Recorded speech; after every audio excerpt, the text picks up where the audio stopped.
Buenas Bueno, tardes, profe. hola, ¿qué tal? Buenas Buenas tardes. tardes. Hola, ¿qué tal? Buenas tardes a todos. Bien, vamos a comenzar el día de hoy con un subtema nuevo que tiene que ver con las fuerzas de fricción. Pero antes de comenzar como tal este tema, me gustaría saber si quedan algunas dudas pendientes con relación a la sesión grabada que les hice público el día viernes. Sí, bueno, yo tenía una duda, profesor. ¿Sí? ¿Cuál es esa duda?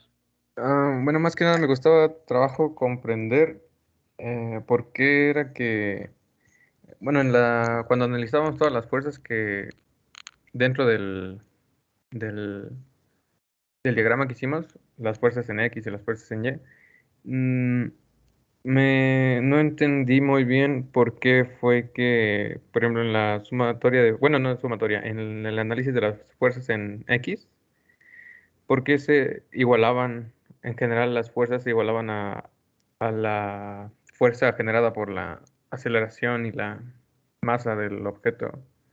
No, o igual y no era así, pero no. La de la fuerza normal y la componente en Y del peso, eso sí lo entiendo, que tenían que ser iguales. Daba esa igualdad, pero con respecto a las fuerzas en X, eso no lo comprendí del todo bien. ¿Para cuál problema del video del viernes? No me queda claro en qué problema Sí, de específicamente. un bloque que está en un plano inclinado sin Ok. fricción. Ajá, para este, ¿en Ajá. qué parte está la duda? Cuando se hace el análisis de las fuerzas que intervienen en el objeto, ahí en X. En Bueno, en esta general, parte. ajá, en general, ¿por qué se igualan a la fuerza de la aceleración y la masa? Es lo Bueno, que no. para empezar, esto no es una fuerza. Es lo que comentábamos anteriormente, lo que se indicó que mucho cuidado con eh, evitar fuerzas ficticias como la fuerza masa por aceleración. Dijimos que esto no es una fuerza. La segunda ley de Newton nos dice esto. A es igual a la fuerza aplicada entre la masa. Si despejamos, es un vil despeje. F es igual a m por A. Pero esto último es un despeje. No quiere decir que este término sea una fuerza. Es algo que parece contraintuitivo, o que puede ser muy contraintuitivo decirles que este término no es una fuerza, porque realmente no lo es. La ecuación parece que eso dice, pero no es así. Hay que tener mucho cuidado. Ok, sí. Entonces, lo que estamos tratando de hacer aquí a la hora de construir esa tabla es recurrir a la segunda ley de Newton, que nos dice, bueno, ya lo borré, pero lo vuelvo a escribir aquí, la suma de todas las fuerzas o la fuerza resultante entre la masa nos da el valor de la aceleración. Pero como va a ser poco práctico tener que estar dividiendo siempre entre la masa, entonces este factor m se extrae de toda esta suma y se manda multiplicando a la masa, perdón, a la aceleración. Por eso tenemos este término. Oh, ya. Sí, ya vi. Ahora, eso es por esa parte de la segunda ley de Newton que aquí se está implementando, que tiene que ver con esto. Aquí tenemos la suma de todas las fuerzas igual a la aceleración. Y el término m solamente ahí colocado por comodidad en los cálculos. Ahora, regresando al problema en sí.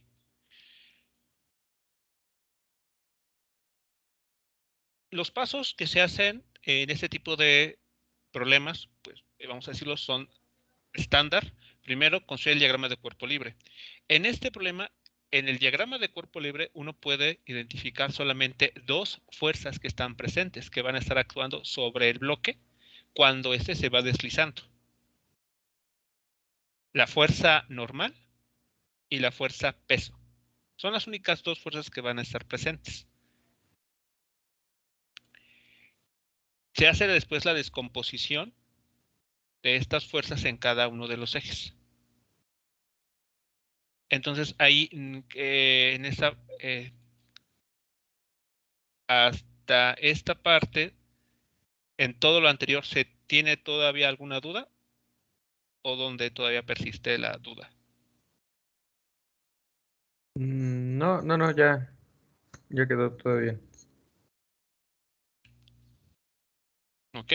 Bien, ¿alguien más con Profe, alguna otra yo pregunta? tengo una pregunta. Sí, Bueno, adelante. aquí, como vimos en el ejercicio pasado, la fuerza normal contrarresta al peso, ¿no? Al vector peso. En este caso, la fuerza normal no tendría que actuar igual, no sobre el eje Y, sino que eh, entre el... Hoy sí que con una dirección diferente.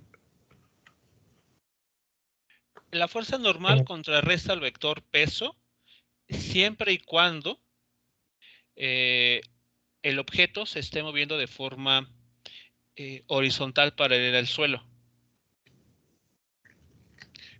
como teníamos en los ejemplos pasados. Por ejemplo, aquí.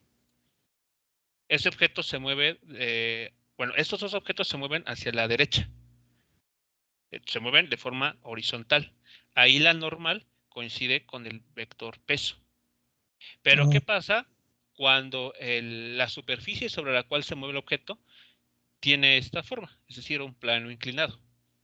Entonces, si nosotros seguimos el movimiento desde el suelo, digamos, parados en el suelo, lo que vamos a ver es la caja desplazándose hacia abajo. Si dibujamos los vectores fuerza que están presentes, el vector peso actúa en el eje Y, en esta dirección. Pero el vector normal apuntará en el primer cuadrante. No sé si esto es claro para todos. sí. Este vector parece estar en el primer cuadrante. Si utilizamos este sistema de referencia, el que estamos habituados a utilizar, X tendido hacia sobre el suelo y el eje Y perpendicular a este. Entonces ahí vemos que el vector normal tendría dos componentes. Pero para fines de cálculo, lo que se recomienda es no utilizar este sistema de referencia, sino uno distinto. Uno en el que el eje X coincida con la rampa, con la superficie de la rampa, y el eje Y sea perpendicular a la rampa. Ah, Entonces, ok. en esa situación, con este nuevo sistema de referencia más adecuado, el vector normal queda sobre el eje Y, nuevamente, solo sobre el eje y ya no en el primer cuadrante. Y el Como, vector peso pasa al cuarto cuadrante. y el vector peso exacto pasa a estar en el cuarto cuadrante. Y entonces, en esa situación, podemos encontrar que ahora la normal, el vector normal, ya no es solamente igual al vector peso, sino que ahora está multiplicado Por por la un dirección. término que depende de la inclinación. Ah, ok. Gracias. ¿Sí de nada?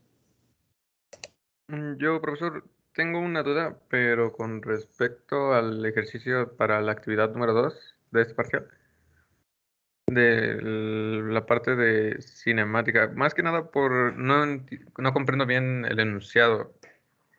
No sé si le puedo hacer mi pregunta y ya decirme si me la puede contestar o... Ok, ¿cuál es la duda ahí? Bueno, teníamos lo de los dos trenes, el de pasajeros y el de carga, que viajan en la misma vía, ¿no? Y más que nada para la construcción de la gráfica, ah, es pues que así como yo interpreto el ejercicio, ah, en un instante antes de que se accionen los frenos de cada tren, Sí, el, el tren viaja pues con velocidad constante, sin sí. ningún tipo de aceleración. Y por un tiempo por un lapso de tiempo igual al tiempo de reacción Sí, de cada conductor. Entonces, cada tren por un instante se va a comportar, bueno, su movimiento se va a comportar como con velocidad constante y por otro es uniformemente acelerado, bueno, desacelerado, no sé si sé cómo se diga, sí. pero para la construcción de la gráfica de la posición, pues ahí es donde más que nada entra mi duda, porque como para la gráfica en la que ambos trenes están desacelerando,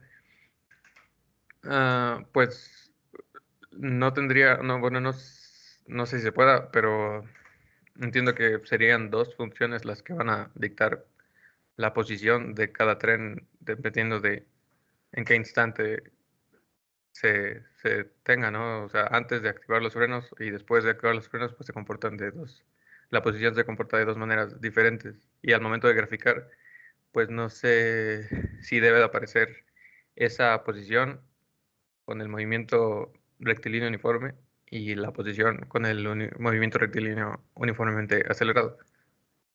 Ok. Para el caso de la gráfica que se está pidiendo, esta se tiene que construir solamente en la parte donde ya se aplicaron los frenos. Porque esa es la que nos va a permitir saber si va a haber colisión o no. Ok. Entonces, por ejemplo, la distancia recorrida por ambos trenes antes de que se activasen los frenos sería, bueno, esa distancia Ajá. se la tengo que restar a la distancia inicial de los dos trenes para conocer, pues la distancia en la cual ambos trenes ya no están, bueno, sí, ya están comportándose de manera acelerada, ¿no? Sí, es decir, sí, claro. En la ecuación que se va a graficar, hay que tomar en cuenta que los trenes que han recorrido una cierta distancia, dado que los dos conductores no reaccionan de manera instantánea, Ajá, sí, sí, sino que les toma un tiempo darse cuenta de lo que está sucediendo y es cuando ya accionan los frenos. Entonces, contrario al problema que nosotros resolvimos en clase, donde la distancia D es la que separa a los vehículos, suponiendo que los conductores accionan los frenos en el instante en que se detectan uno al otro, aquí, claro, esa distancia ya no es D exactamente, es una sí, distinta. sí, no, ya es diferente. Claro, entonces esa información sí va a tener que aparecer de alguna manera en las ecuaciones para el movimiento rectilíneo uniformemente acelerado. Y Sí, ya sí, con eso es más que suficiente. O sea, esa información ya va a estar incluida en las ecuaciones del movimiento rectilíneo uniformemente acelerado. sí, sí, ok. Y bueno, con respecto al escrito, ¿puede ser hecho a computadora o necesariamente tiene que ser a mano? Como a ustedes les parezca mejor, Sí, pero tiene ok. que ser lo más claro posible para Sí, sí, claro. que o sea, se traten de que no haya, digamos, ambigüedades, que sea Sí, claro lo que están diciendo. sí, bueno, sí, esa era mi duda. Bueno, gracias. ¿Sí, de nada? Bien, jóvenes, ¿alguna otra pregunta antes de pasar al tema del día de hoy?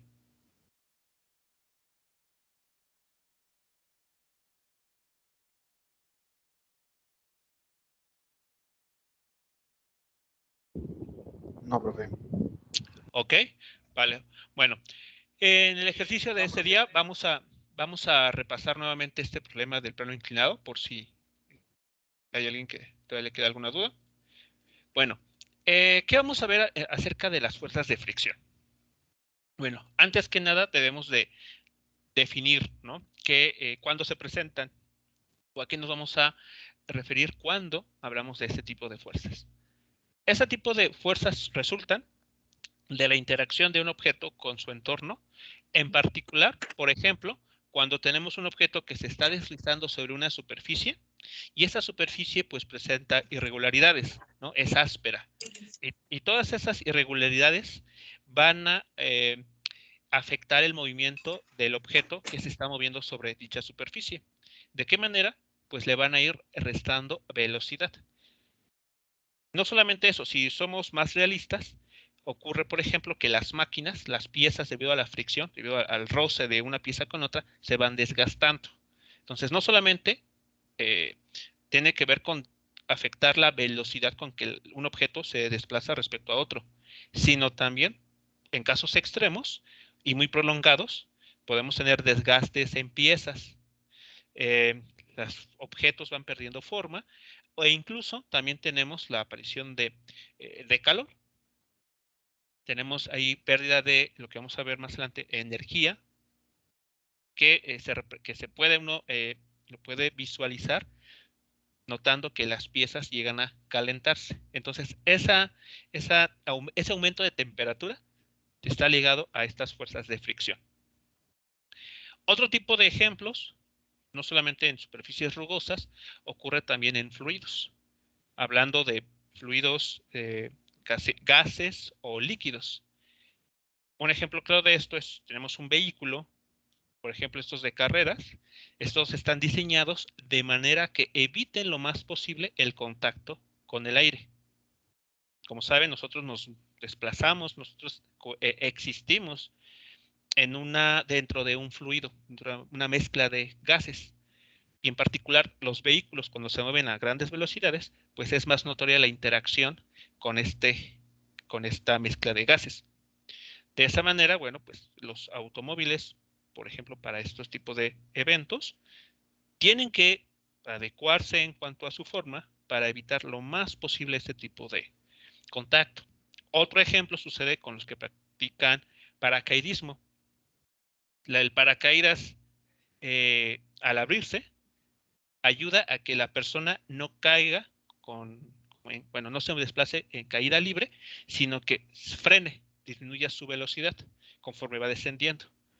Entonces, bueno, ahí tenemos un ejemplo de un caso de fuerzas de fricción que ayudan a que el paracaidista pues tenga mayor control del lugar a donde va a aterrizar.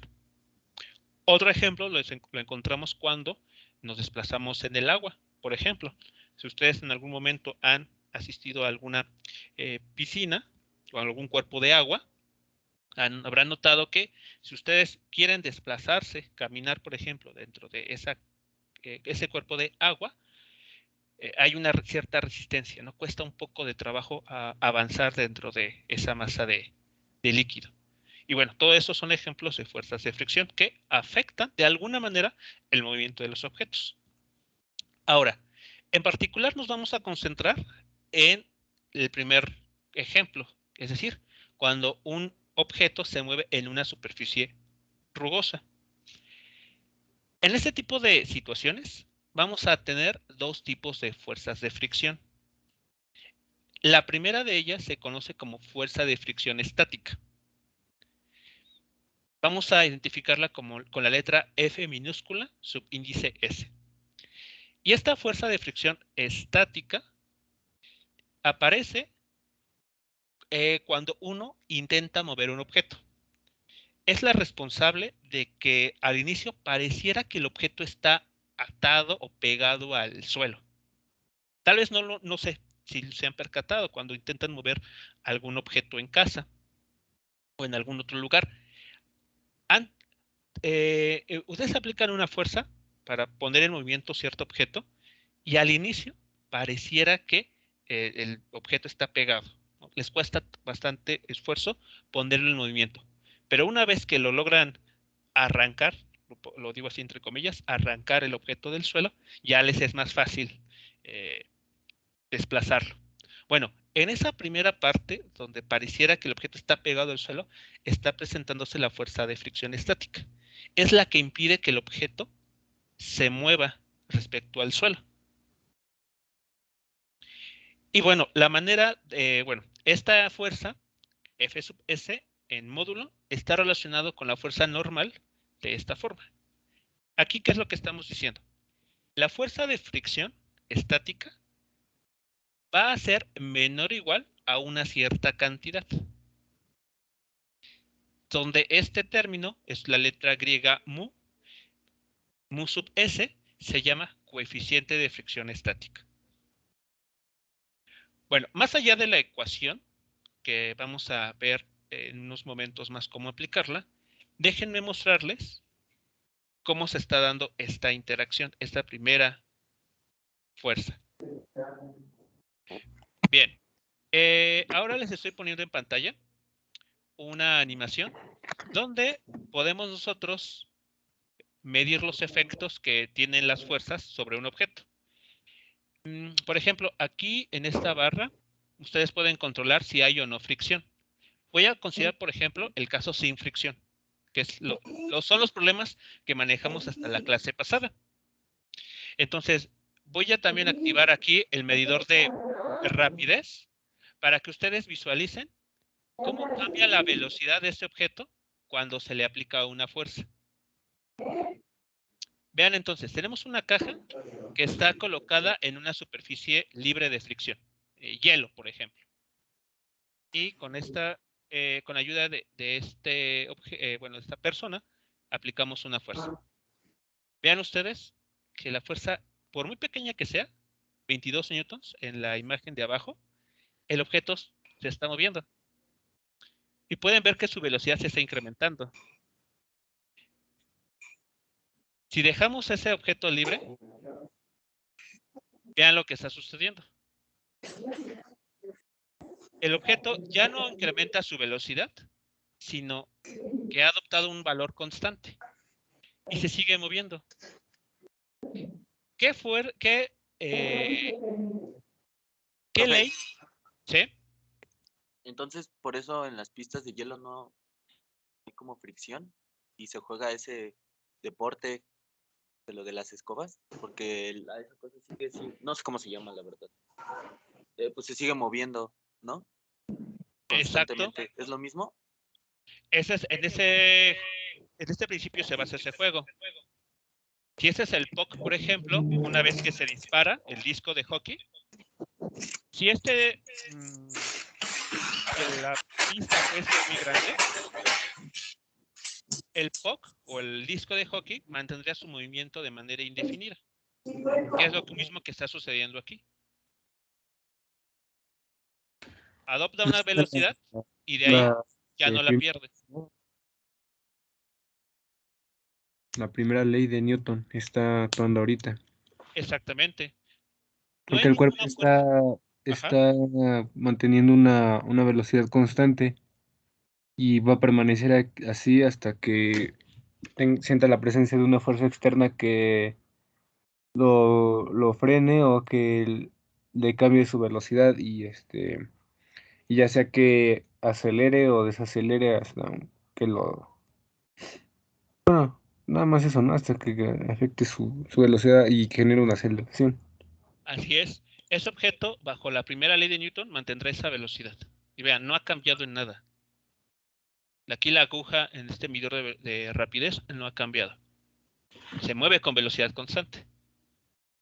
Entonces, bueno, aquí estamos ejemplificando el caso más ideal, como sucede con este juego en hielo, el hockey sobre hielo, donde los objetos, de manera ideal, se moverían de forma indefinida una vez que alcancen una cierta velocidad. Si no hay ninguna interacción con algún medio, con algún otro objeto, mantendrán una velocidad constante de manera indefinida. Bien, pero ahora, ¿qué sucederá si ahora incluimos fricción? Vean ustedes. Aquí, por el momento, están aplicando 0 newtons sobre el cajón, sobre esta caja de madera. Pero, ¿qué sucederá si comenzamos a aplicar una fuerza?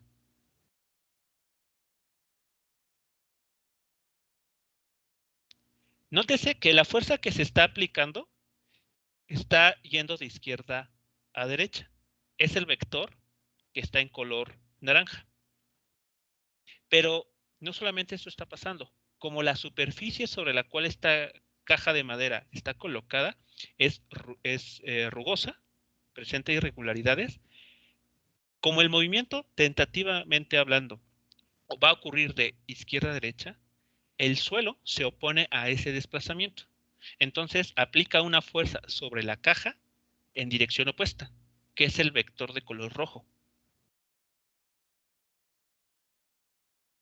Pero vean que a pesar de que se está aplicando una fuerza de 100 newtons, el objeto aún no se ha movido. El medidor de rapidez sigue marcando 0. Es como si la caja de madera estuviese pegada al suelo. Pero bueno, vamos a seguir aplicando más fuerzas. Ya, a ver, otra vez aquí. A ver, voy a hacerlo nuevamente. Ahí está, 70 newtons. 24 newtons, 37, 43 newtons, 52, 60, 72 newtons y la caja no se ha movido. Entonces, la flecha que está en color rojo representa la fuerza de fricción estática. Es la que impide que el objeto se mueva al inicio. Seguimos aplicando más fuerza. Llevamos a 81 newtons, 88 newtons, 91 newtons, 102 newtons y esa caja no se ha movido. Seguimos aplicando fuerzas. ¿Qué notan que está pasando con la flecha de color rojo conforme la fuerza de color naranja aumenta? Igual aumenta, ¿no? Aumentan al igual. Es proporcional, ¿no? Exactamente, está aumentando de manera proporcional. Entre más se incrementa la fuerza aplicada, también la fuerza de fricción estática. Pero bueno, entonces seguimos aplicando. 107, 111 newtons, 112, 116 newtons, 119. Y vean, medidor de velocidad sigue en 0. Pero seguimos aplicando más fuerza. 122, 125. Y ya, logramos mover la caja. Pueden ver en el medidor de rapidez que ya la aguja está incrementando. ¿Notaron algo que sucedió cuando se logró que la caja comenzara a moverse? ¿Notaron algo en la flecha de color rojo? El vector inverso se quedó estático y el otro fue aumentando. Ok. Quedó en un valor constante, es correcto. Y en cuestión del módulo, es decir, lo que mide la flecha de color rojo, ¿notaron algún cambio? A ver, Bueno, sí, ya no incrementó. La única que incrementó fue la naranjada. la naranjada, ok. Voy a acercarme otra vez al valor anterior de 129, 128 newtons. Y quiero que le presten atención a la fuerza de fricción. Entonces aquí va aumentando, va aumentando. No sé si notaron algo que sucedió justo cuando se logra. Y disminuye, ¿no? Exacto. Vean, ahí va aumentando. Conforme la fuerza aplicada aumenta, la flecha de color rojo también aumenta. En dirección opuesta a la fuerza aplicada, pero va aumentando en módulo, en cuestión de módulo. Va incrementándose, va incrementándose.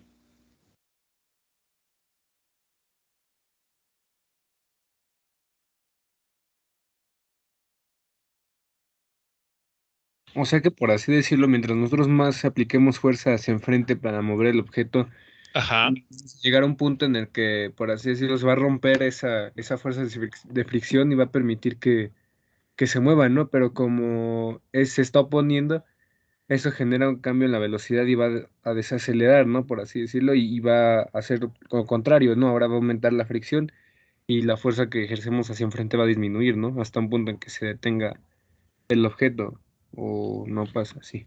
La primera idea es correcta. Es decir, si queremos aplicar, cuando queremos mover un objeto, aplicamos una fuerza hacia adelante, aparece una fuerza de fricción que apunta en dirección opuesta. Eso es correcto. ¿Qué pasa cuando logramos pasar un valor? Vean aquí, 24. Vean, quiero que chequen lo que pasa con el vector de color rojo. Es muy sutil. Sigue apuntando hacia la izquierda, pero no sé si notaron que se contrajo un poco. Disminuyó, ¿no? Sí. Sí, Exacto. sí, chiquito. Es muy pequeño ese cambio. Es muy sutil, pero es lo que ocurre. Y mientras mantengamos la fuerza aplicada, eso es donde sobre el otro comentario que se hizo, aquí hay una corrección. Mientras se mantenga esa fuerza aplicada, por en este caso la persona esta, la fuerza total, la fuerza resultante, apunta hacia la derecha. Por esa razón el bloque, vean, se mueve hacia la derecha. Y está acelerando. Y está acelerando, exacto. Pero ¿qué pasa si se quita la fuerza aplicada, la flecha de color naranja? La única fuerza que está presente, que está actuando de forma horizontal sobre la caja, es la fuerza de fricción. Y esta fuerza de fricción genera una aceleración, si recuerdan la segunda ley de Newton, en la misma dirección en la que esta fuerza está siendo aplicada. Es decir, hacia la izquierda. Profe, pero ¿por qué se hizo más chica la fuerza de fricción? Bueno, su módulo. Ok. De repente, así. Vale. Eso es porque la fuerza de fricción estática, esta que impide que un objeto que inicialmente en reposo comience a desplazarse, va a alcanzar un valor máximo. Ustedes lo pueden notar aquí, lo que vimos es que va incrementándose. Conforme la fuerza aplicada también se incrementa. Pero llega un valor para el cual la fuerza de fricción es máxima, ya no va a crecer más. Y cuando logramos llegar a ese valor y a superarlo, es cuando el objeto ya se está moviendo. La fuerza de fricción no ha desaparecido, solo ha cambiado de intensidad o de módulo.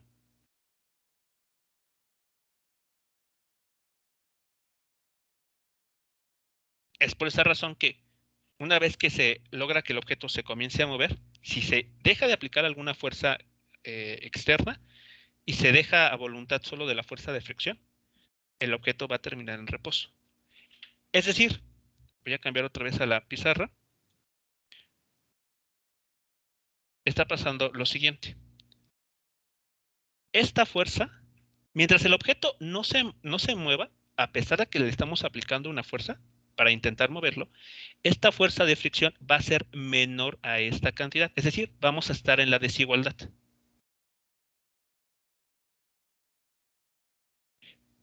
Pero cuando se llega a la igualdad, es decir, fuerza de fricción igual a este término multiplicado por el módulo de la fuerza normal, es en ese momento en que ya estamos a nada de que el objeto comience a moverse, comience a desplazarse.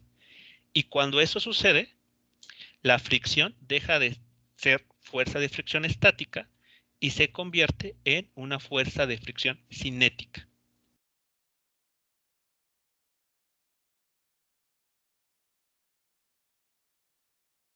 Es decir, la fuerza de fricción viene en dos presentaciones. La estática, que se refiere a que el objeto no va a moverse, a pesar de que estemos aplicando una fuerza para intentar moverlo. Pero si somos persistentes y seguimos aumentando la fuerza, entonces esta fuerza de fricción estática va a alcanzar un valor máximo. Va a crecer tanto que va a llegar a un valor máximo. Y después de ese valor, si nosotros seguimos aplicando una fuerza, esa fuerza decrece, da ese brinco que ustedes pudieron notar en la flecha, como esa pequeña reducción, y entonces la fuerza de fricción estática se convierte en una fuerza de fricción cinética. Es decir, esta fuerza de fricción va a seguir apuntando hacia la izquierda, pero ahora el objeto sí va a estar en movimiento. Esa es la diferencia. Una es cuando está parado y otra es cuando pues, se mueve. Exactamente. Y esta fuerza de fricción cinética es la responsable de que eventualmente, si a ese objeto ya no se le aplica esa fuerza externa y se deja a voluntad de esta fuerza de fricción, bueno, esta es la que hace que el objeto se vaya deteniendo gradualmente hasta que quede totalmente en reposo. Y esa fuerza de fricción cinética ya sería constante, ¿no? Exactamente, es constante. Ustedes lo vieron como en la flecha, ¿no? Se mantuvo. Estaba creciendo. De repente pasa un momento en el que se contrae ligeramente, pero una vez que se contrae, ya no aumenta ni disminuye, queda ahí constante. Esta fuerza de fricción, cuando ustedes observan esta disminución, que después se mantiene constante, está ejemplificando la fuerza de fricción cinética. Y a manera de un gráfico, para que esto pudiera también ayudar a entender, tenemos esto que está aquí. Vean. Voy a utilizar la imagen de la derecha. Tenemos un objeto que inicialmente está en reposo. En esta situación, las únicas fuerzas que están presentes y que están perfectamente compensadas una con la otra son la fuerza normal y el vector peso. Esta situación, el inciso A, que aquí aparece, estaría representado por este punto, por el inicio de esta gráfica. Aquí en la gráfica ustedes pueden ver el comportamiento de una fuerza externa versus, bueno, comparado con la fuerza de fricción. Bueno, entonces, cuando al objeto no se le aplica ninguna fuerza, como está sucediendo en el inciso A, pues no hay cero por todos lados. Cero fuerza aplicada y también fuerza de fricción nula. Entonces aquí está el inciso A, aquí abajo. Siguiente situación, se comienza a jalar a este objeto con ayuda de esta cuerda. Entonces se le aplica una fuerza T.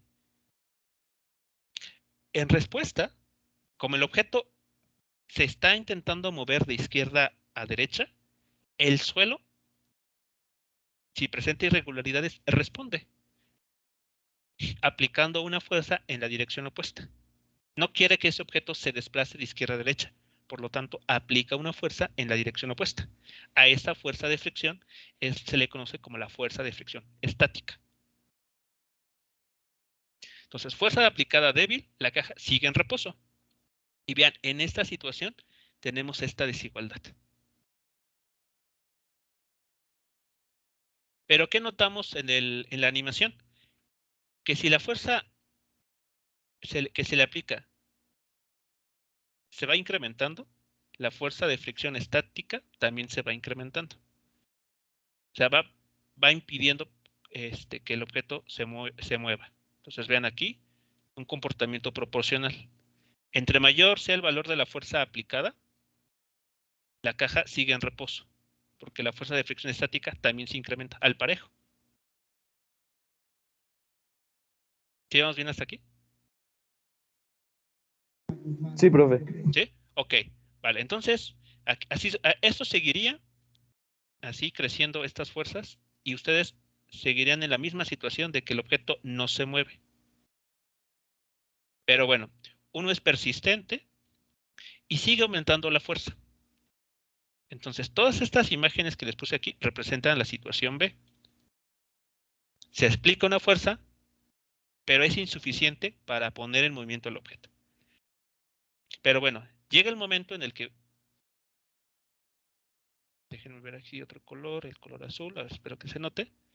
Pero llega el momento en que ustedes aplican una fuerza, esta, para el cual la fuerza de fricción alcanza el máximo valor, que es la situación C. Mayor fuerza aplicada. La caja está a punto de deslizarse, o sea, ya está a nada de que comience su movimiento.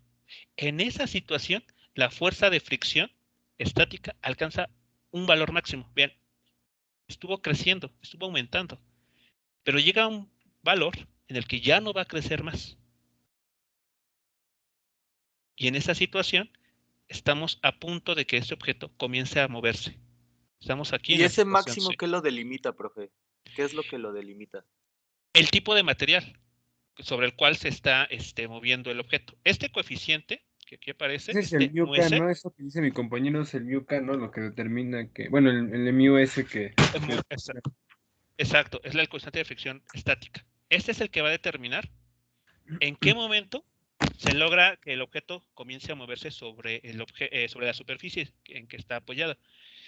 Puede, por ejemplo, para el caso de hielo, que es una superficie, bueno, si es un material que podemos decir es idealmente libre de fricción, este coeficiente vale 0. O es muy pequeño, es 0.0001. Es muy, muy pequeño. Por esa razón, es fácil que cuando ponemos en el juego de hockey, ¿no? El disco es fácil que se mueva, porque no, este coeficiente es muy pequeño. Pero, ¿qué pasa si hacemos ese juego en césped, en pasto, o en la tierra, así, sin desnuda, la tierra desnuda? Este coeficiente ya cambia. Ya adopta un valor distinto de 0.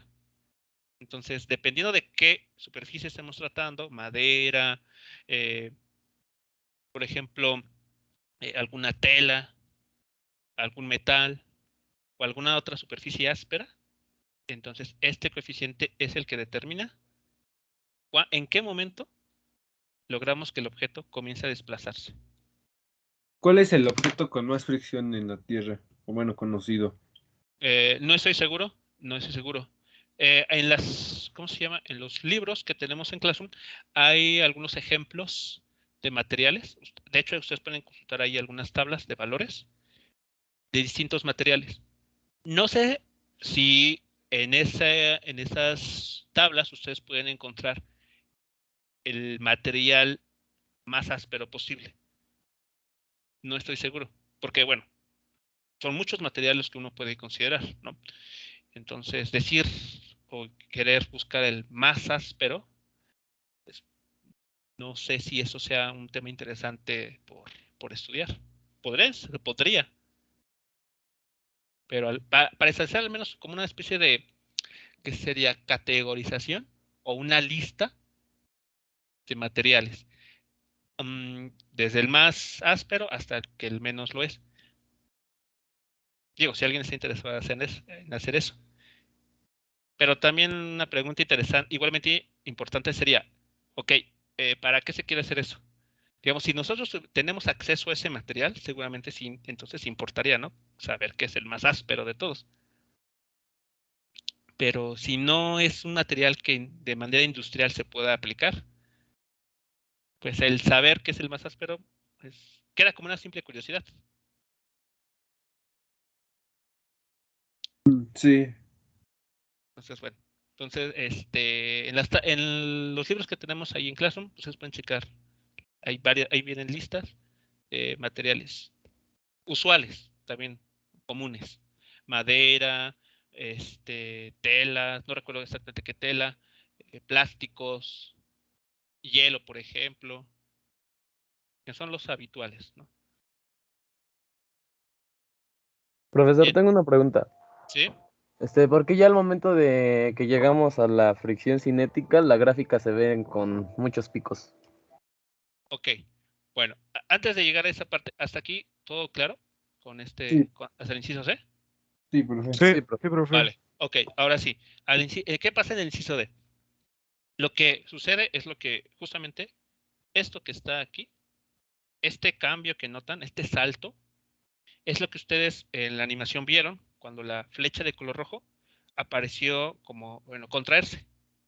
O sea, disminuyó su módulo. Es porque la fuerza de fricción ya no pudo aumentar más. Entonces, en lugar de seguir como fricción estática, la fuerza de fricción cayó a un valor más pequeñito, donde está la fuerza de fricción cinética. Sigue habiendo fricción. Es decir, el suelo o la superficie sigue oponiendo resistencia, pero ya no del mismo valor que teníamos hace unos instantes.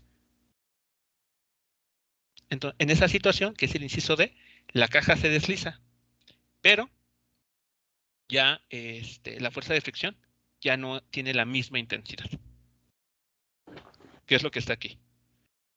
Ahora, estos picos que están aquí apareciendo nos están indicando que, en general, siendo muy realistas, la fuerza de fricción cinética presenta ligeras variaciones, que son justamente estos picos. A veces es más pequeñita, a veces más grande, y así sucesivamente.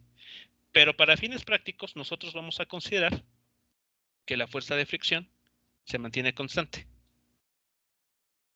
La fuerza de fricción cinética.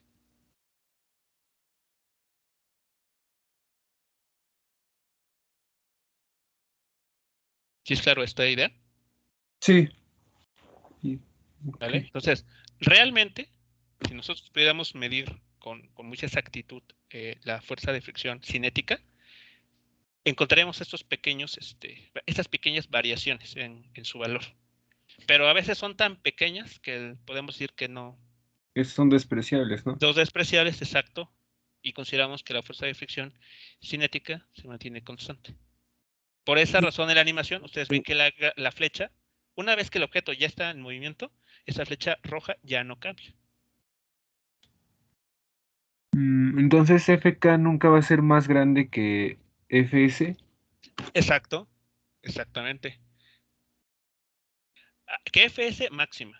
Ajá, en su punto Que máximo, FS ¿no? máxima, sí. Exacto, porque si comparamos con la otra parte del gráfico, esta sección, por ejemplo, Ah, sí, pues sí puede ser más grande, más. sí, Sí. exacto. ejemplo, si prolongamos aquí esta línea azul hacia acá, podemos ver que la fuerza de fricción sí llega a superar a la fuerza Sí, estática.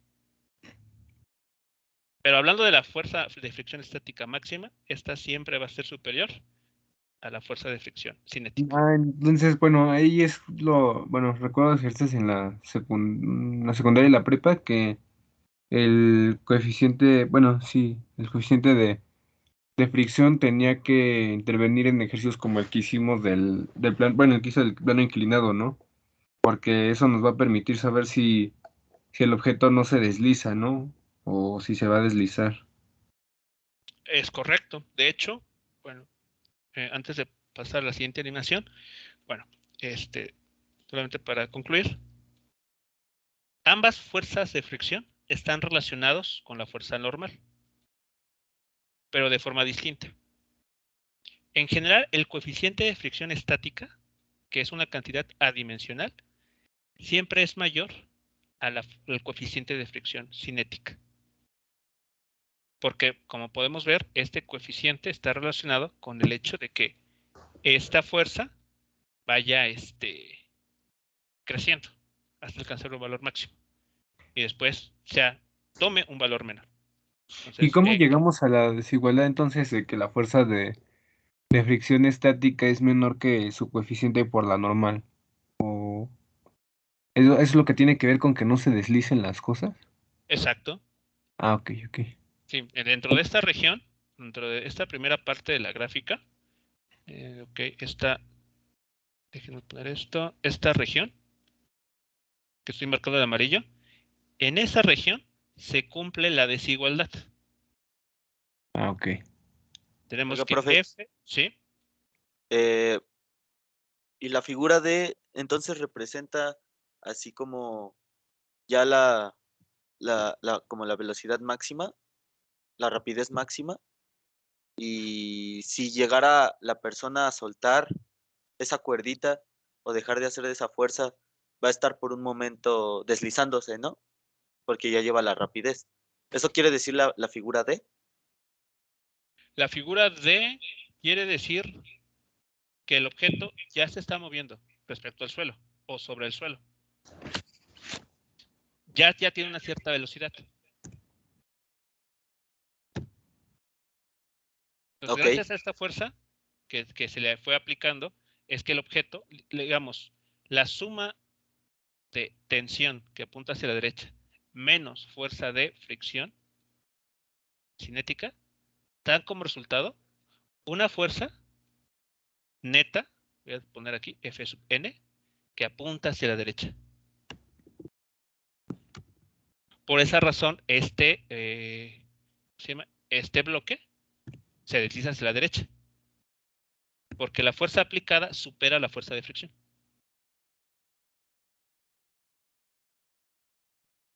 Vale. ¿Qué pasa si esta fuerza T desaparece? Es decir, ya no se jala al objeto. Entonces, esta T que aquí tengo, la quitamos. ¿Y qué estaría sucediendo? Que la fuerza total neta es exactamente igual a la fuerza de fricción. O sea que sí seguiría, o sea, si se le quitara esa tensión, seguiría Ajá. moviéndose, pero ya ahora en sentido negativo por la fricción. El objeto, Obviamente no, el cambio no es notorio, ¿verdad? Va desacelerando, bueno, quedándose sin movimiento, el, pero eso quiere ajá. decir, ¿no? El objeto sí va a seguir moviéndose hacia la derecha, pero la aceleración que va a experimentar debido a la fuerza de fricción va a presentarse hacia la izquierda. Es decir, tenemos Ajá. un vector velocidad hacia la derecha y un vector aceleración que apunta hacia la izquierda, porque esta aceleración se va a deber a esta fuerza de fricción. Y si la fricción, por ejemplo, que estuviera en un barranco, la fricción en vez sería positiva, porque iría como o eso tiene que depender de la gravedad. Es que no sé cómo dar a entender esa idea. No, ¿qué pasa si ese f de K tiene un positivo, ajá? Ok. A ver, bueno. Eso, ¿Queda igual o...? la fuerza de fricción puede tener dirección positiva, sí. Si, por ejemplo, tenemos el caso bastante claro es el de un paracaidista. Imaginen, tienen ustedes un objeto unido a un paracaídas y lo dejan caer desde una cierta altura. ¿El movimiento hacia dónde se ejecuta? Hacia abajo. Hacia abajo. Entonces, el objeto, su movimiento es hacia abajo, es decir, su velocidad apunta hacia abajo. Pero la fuerza de fricción en este caso, que se debe al medio, al aire, va a hacer que esta, bueno, va a actuar de esta forma. Esta fuerza será la fuerza de resistencia debida al aire, que podemos tomarla como una fuerza de fricción cinética. Entonces, vectorialmente, la fuerza de fricción apunta hacia arriba, hacia el eje más Y.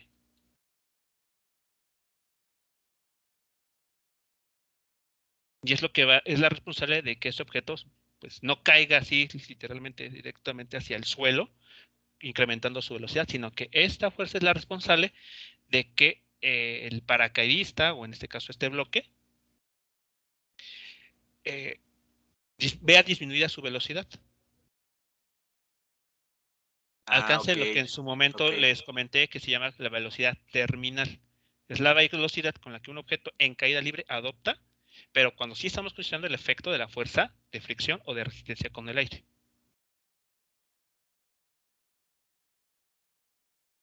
Por eso es que los paracaidistas sienten un jalón cuando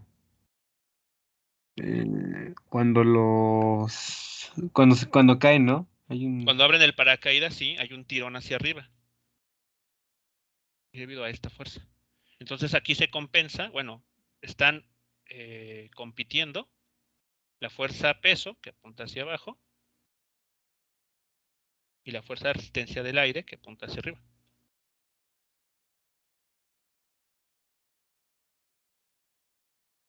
Ok.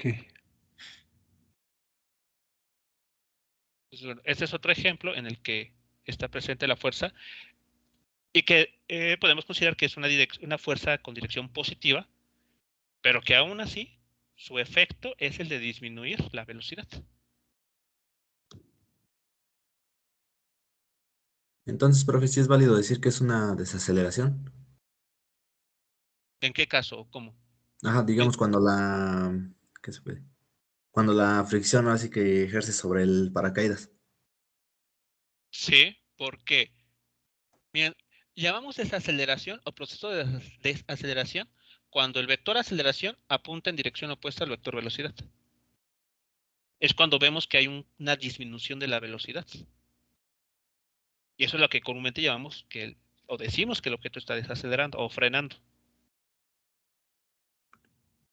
Entonces, en un problema, ustedes pueden tener la velocidad así, porque un objeto está moviendo hacia la izquierda y el vector de aceleración puede ser positivo. Y aún así sigue siendo desaceleración.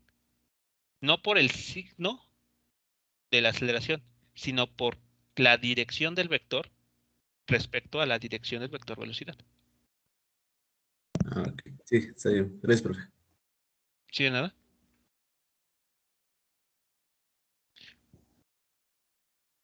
¿Vale? Entonces, eso es lo que estaría pasando con con esta situación de este bloque.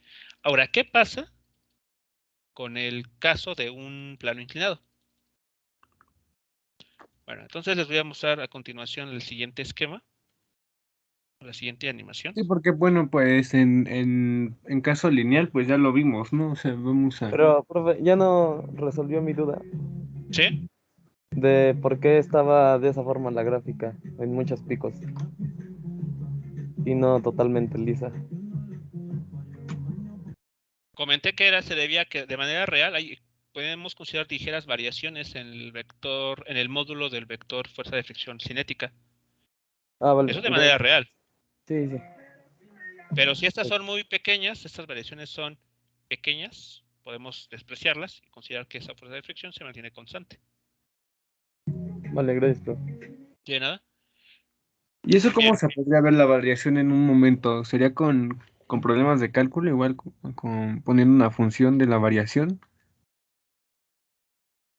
No entiendo muy bien la pregunta. ¿Cómo? Sí, que para calcular en determinado punto el desplazamiento del objeto, o sea, la variación de la fricción, no sé, a los 6 metros de que avanzó, podríamos hacerlo con cálculos, igual como si fuera velocidad, integrando y derivando la función, o no tiene nada que ver esas variaciones con eso.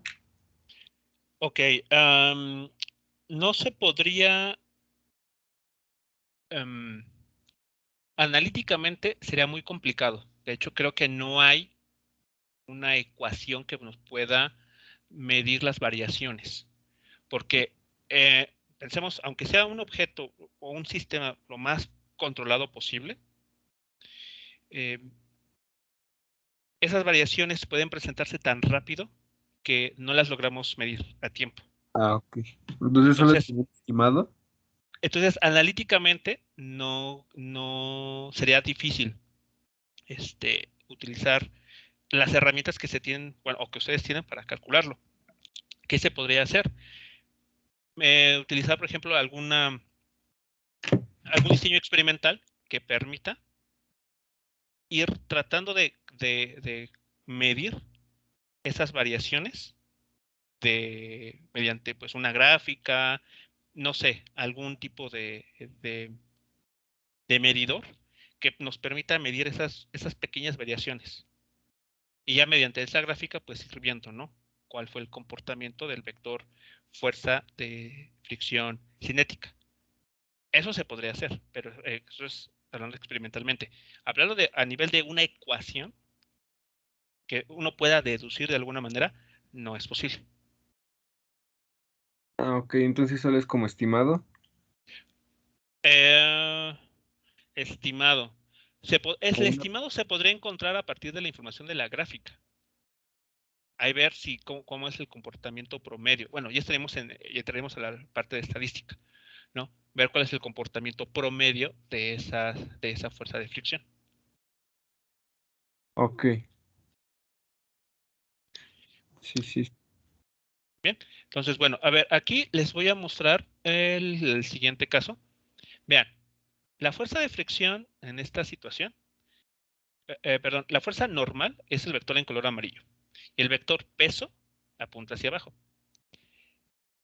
Vean que incluso si se le aplica una fuerza externa a este cajón, vean que la fuerza normal y la fuerza peso siguen totalmente en equilibrio. Es decir, están compensadas una con la otra. Pero eso es porque no hay movimiento en esa dirección. La única fuerza que se está aplicando o que se le puede aplicar a este objeto ocurre de forma horizontal, no vertical. Ahora, ¿qué pasa cuando este bloque se le coloca en una rampa inclinada?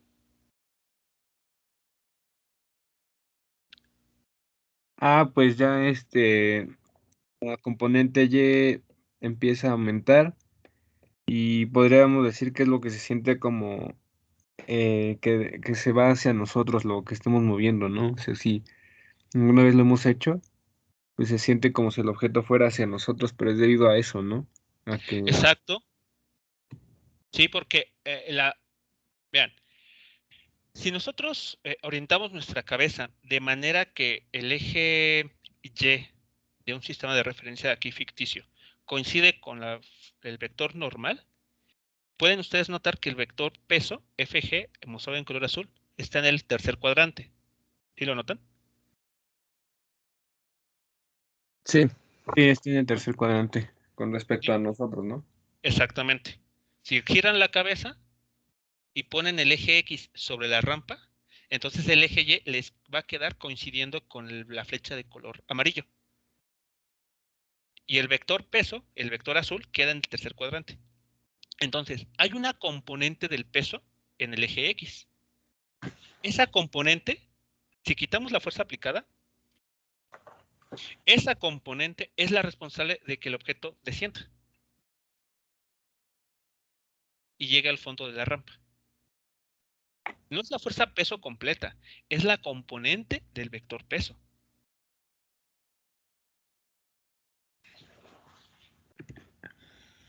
Nuevamente.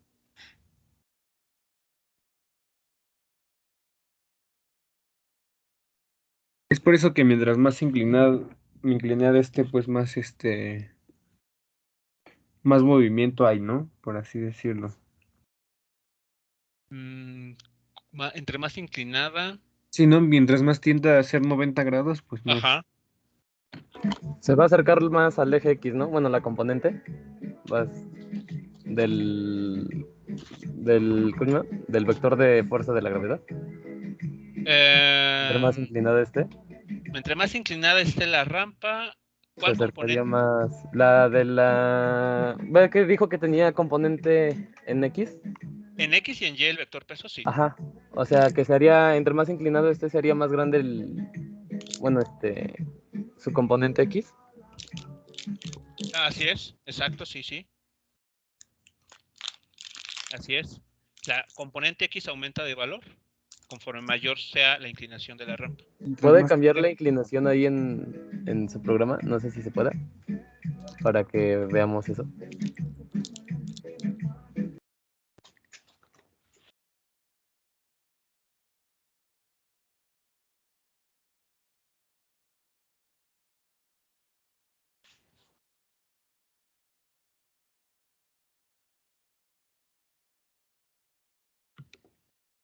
¿Y qué pasa cuando es 90?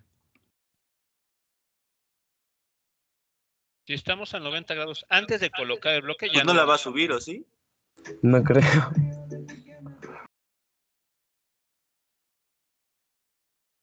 Ah, bueno, es que está muy fuerte.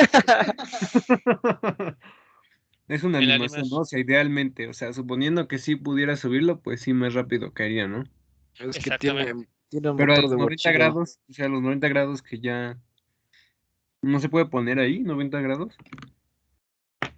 Aquí en la animación no se puede. Es que sería físicamente imposible, creo. Llegamos solamente hasta 80. No se podría. Pero a nivel de ecuaciones ustedes pueden, y de hecho fue lo que se comentó en el ejercicio pasado, si no mal recuerdo, en este de la sesión grabada, es que la situación con 90 grados se puede comparar con caída libre. Sí, pues sí, ya. Pues sí, porque están interactuando la fuerza de gravedad y la fuerza de velocidad de aceleración que tiene el objeto, ¿no? ¿Es la fuerza de gravedad con quién? Con el objeto. Exacto, la fuerza de gravedad con el objeto. No hay ninguna fuerza. Si esta rampa estuviese a 90 grados, la fuerza normal no estaría apuntando hacia arriba. O sea, de hecho no habría ninguna superficie por debajo del objeto que la sostenga. Entonces el objeto caerá con una aceleración exactamente igual a la de la gravedad, a G.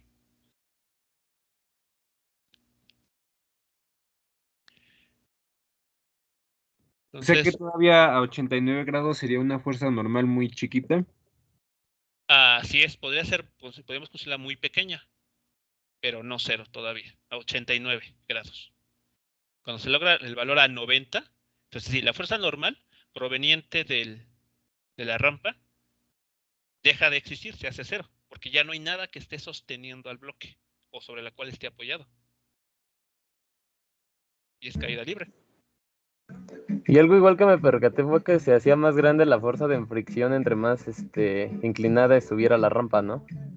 Todavía no incluimos fuerza de fricción.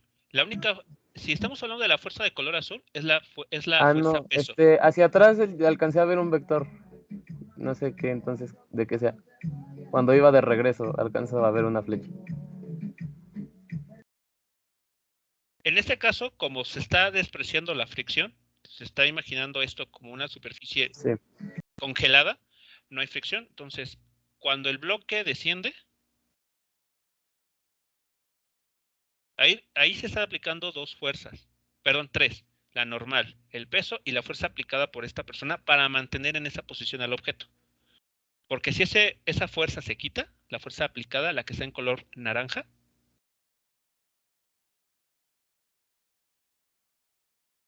estas dos fuerzas son, bueno, en particular la componente X del peso es la que hace que el objeto descienda. Entonces el vector que se veía rojo, así que de la parte de atrás, es como si fuera el ejercicio de las cajas. En esta situación, aquí la fuerza Ajá. roja que se ve, que apunta hacia la parte, a la esquina inferior, es la proveniente de la pared que está ahí dibujada. Sería por su contacto, ¿no? Exacto, por el contacto. Ah, ok. Por esa razón, si quitamos esta, ya no está en contacto con la pared, ya no hay ninguna fuerza aplicada por la pared. Ok, sí, es que esa era mi duda, de por qué aparece ese vector. Ok, sí, entonces por esa razón. Mientras este objeto, esta caja, esté en contacto con la pared que está ahí apareciendo arriba, hay una fuerza ahí presente. Pero si deja de tener contacto con esa pared, las únicas fuerzas presentes son la normal y el peso. Ahora, ¿qué pasa si cambiamos el tipo de superficie y ahora consideramos, por ejemplo, madera? Pues la madera tiene un coeficiente de fricción que ya no es 0, ya es, para fines prácticos, una superficie rugosa. Entonces, vean, ¿notan el vector de color naranja más intenso que apunta hacia la izquierda? Sí, Bueno, ¿Qué ya tipo se de...? está empezando a romper la... esa ahí es la fuerza de fricción, ¿no? Ujú. Bueno, el coeficiente de fricción, ahí está interviniendo el coeficiente de fricción estático, ¿no? Estático, exacto. Sí. Aquí estamos viendo la fuerza de fricción estática, porque estamos aplicando una fuerza, ustedes pueden ver en la imagen, de 143.75 newtons, y el objeto no se ha movido. Sigue como que anclado o adherido al suelo. Pero si seguimos aplicando mayor fuerza,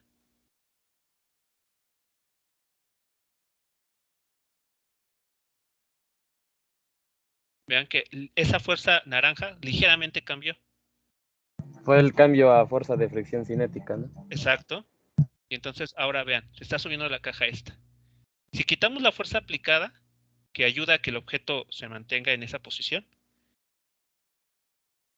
vean que ahora tenemos tres fuerzas. La fuerza normal, la fuerza peso y esta fuerza de fricción. Y esa fuerza de fricción está impidiendo que el bloque descienda. Ah, es lo que le decían los ejercicios, que porque incluso en la vida real podemos ver eso, ¿no? Que el caucho de las llantas tiene cierta fuerza de fricción Ajá. y al interactuar con la fuerza de fricción del concreto en una pendiente, pues eso evita que los carros se vayan, ¿no? Exacto, por ejemplo, en calles que también tienen una inclinación, ¿no? Pues, mientras el ángulo de la calle esté dentro de algún parámetro confiable o admisible, pues ustedes pueden estacionar un automóvil en una bajada. Lo que está sucediendo es esto, la fuerza de fricción estática es la que ayuda a que ese objeto se mantenga fijo, incluso en una superficie con fricción. Pero si a este bloque se le aplica una fuerza para comenzar a moverlo, así, vean que esta fuerza de fricción ya no es estática, ya es una fuerza de fricción cinética, por el que el objeto ya se está moviendo. Sí. Y también tendría que ver la fuerza del peso para que se rompa esa fricción en una pendiente. O sea, que la masa sea muy grande y que haga igual grande a la fuerza del peso para que se caiga, Claro, para que se deslice. sí. De hecho, si ustedes hacen el diagrama de cuerpo libre de esto, bueno, es el siguiente ejercicio que vamos a realizar. La fuerza de fricción estática, que apunta en este dibujo hacia arriba, está compitiendo con la componente X del vector peso. Ok.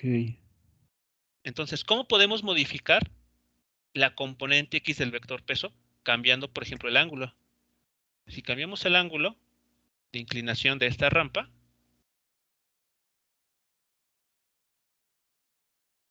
podríamos nosotros modificar el módulo, bueno, la componente X del peso, y en consecuencia, esta caja se deslizaría hacia abajo, porque en esta dirección está la componente X del peso. Sí, ¿Ok? Bien, entonces, ¿queda claro lo que está sucediendo aquí? Sobre el problema con planos inclinados. sí.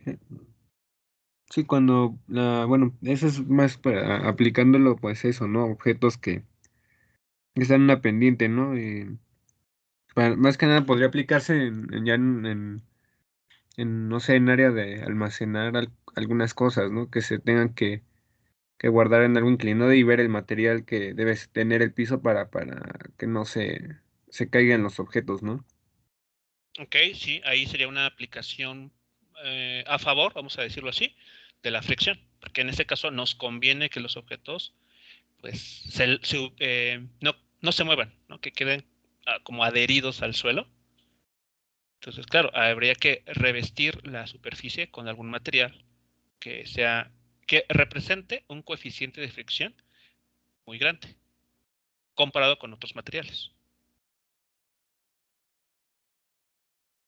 Bien, entonces vamos a pasar a ver el primer ejercicio relacionado con este tema.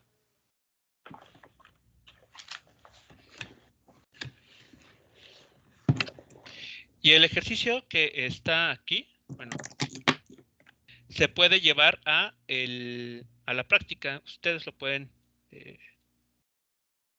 realizar a modo de una actividad, como una especie de experimento que hacer. Vamos a resolverlo y al final vemos cómo se puede implementar esto de forma simple. Bien. En este problema se tiene lo siguiente.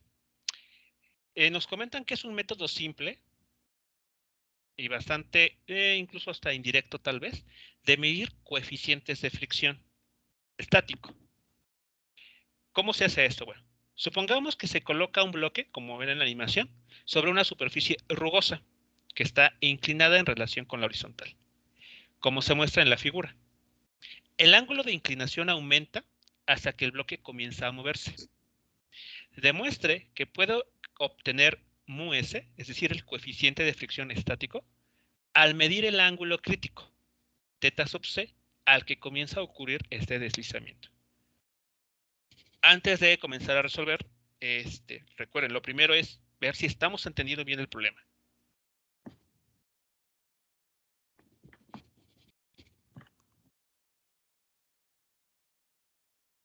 Entonces, a ver, échenle un vistazo al enunciado. Y si hay alguna duda, algo que no queda del todo claro, por favor, coméntenlo.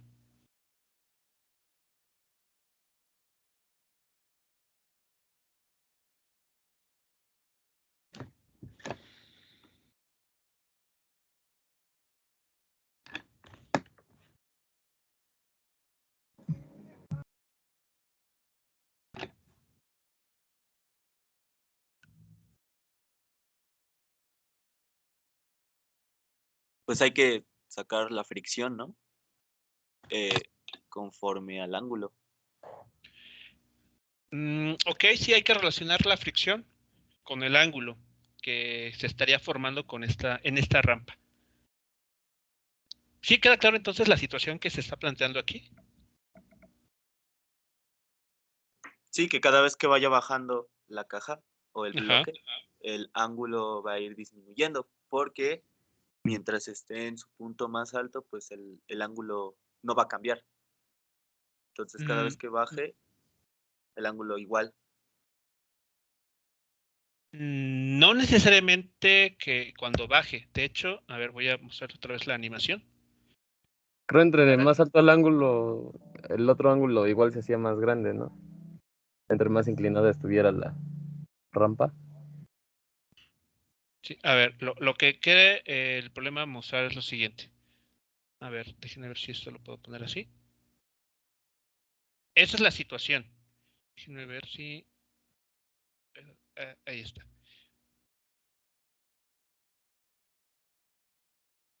A ver, voy a modificar esto ahí. Y lo que el problema está planteando es esto. Consideremos primero un objeto que está en ese punto, ¿no? Más alto en esa rampa. Uno puede variar el ángulo.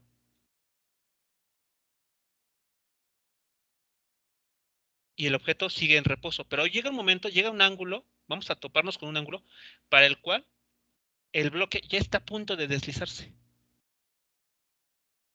Ese es el ángulo que llama el problema como ángulo crítico. Entonces el experimento consiste en esto. Tomar una rampa con ángulo variable que nosotros podamos controlar de alguna manera para que al ir incrementando ese ángulo, veamos en qué momento, o sea, para qué ángulo, esa caja comienza a desplazarse. Vean, estoy en 22.6 grados y la caja sigue ahí quieta, porque la fuerza de fricción estática está compensando a la componente X del vector peso. Pero si seguimos incrementando,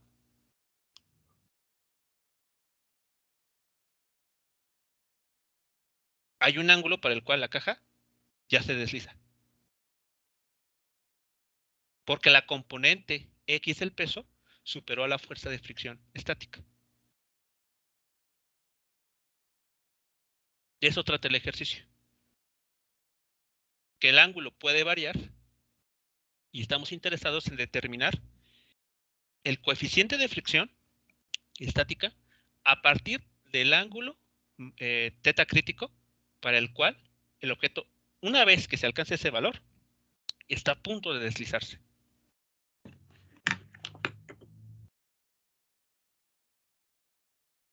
¿Sí queda claro ahora sí el contenido del enunciado? Sí, entonces como tal debemos de obtener en primero el ángulo crítico, ¿no? Ya que tenemos el ángulo crítico, obtener al coeficiente de fricción estática, ¿no? Así es. Ok. Ok. Entonces, ¿cuáles son los pasos a seguir en este tipo de problemas? ¿Cuál es el procedimiento estándar? Podría ser obtener la aceleración así, primero sin considerar a ningún coeficiente. O sea, primero, sí, ¿no? Conseguir la aceleración con un ángulo dado. Y con base a eso, pues, conforme vaya aumentando el ángulo, pues... No, ¿verdad? Ok. Sí hay que decir algo acerca de la aceleración, pero a lo que me refiero es, en este tipo de problemas, ¿qué es lo primero que hay que encontrar? El diagrama de cuerpo libre. El diagrama de cuerpo libre. Entonces, recuerden ustedes, primero, diagrama de cuerpo libre, después del diagrama, extraemos la información y lo acomodamos en una especie de tabla, y después de esa tabla obtenemos las ecuaciones. Si ustedes van ganando práctica, incluso podrían saltarse la parte de la tabla y del diagrama de cuerpo libre, pasarse directamente a las ecuaciones. Pero bueno, sí, aquí esa parte de la tabla es opcional, pero bueno, se intenta implementar para que ustedes vayan pues teniendo cuidado, ¿no? En acomodar correctamente la información. Así que lo primero es construir el diagrama de cuerpo libre. Pero pues bueno, afortunadamente la figura ya nos está mostrando las fuerzas que están interactuando. Así que esta figura la podemos considerar ya como el diagrama de cuerpo libre. Y pues bueno, hacia vista nos indica que las fuerzas que están interactuando pues son el peso con seno por el seno del ángulo y del lado contrario la fricción, la fuerza de fricción estática y abajo pues el peso y la componente en Y del peso, ¿no? Ok, así es. Entonces, tres fuerzas son las que están interactuando aquí nada más. Recuerden, en el problema de los planos inclinados es altamente recomendable que orientemos el eje X de manera que coincida con la superficie de la rampa.